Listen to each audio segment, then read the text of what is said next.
the Chicago Cubs select Javier Baéz, a shortstop from Arlington Country Day School, Jacksonville, Florida. The San Diego Padres have the next pick, and they're now on the clock.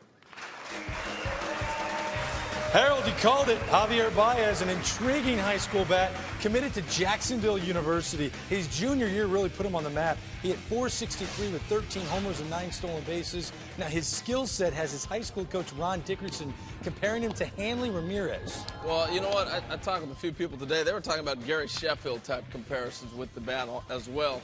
But when a club gets on a player and they start talking about him repeatedly and you fall in love with him, it's pretty easy to say they're going to take him, and that's what happened, I think, here with Baez.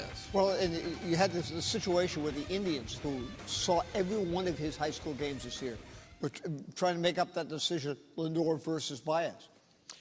I think, again, when Lindor went, they took the defensive player. This is the offensive shortstop, and he does have the skill set to stay at shortstop. A lot of people talk about with the bat, and he's going to be a little bit bigger. He might move to third base, but this kid's an athletic kid, and he's got the one thing that you look for in today's game, and that he get the ball out of the ballpark. Well, the biggest thing they're wondering in Chicago right now, hold on, we got Sterling Castro, who's 21 years old, the youngest player in the big leagues. How does that apply? He might move over to third base. I mean, when you look at it, but I think they'll send him out and let him play shortstop, but he's enough of an athlete he can move to third base. It's not that tough a transition. And there were several teams that were looking at him with the idea of drafting him and making him a catcher because he's got such a great arm. And he's caught also in his high school career.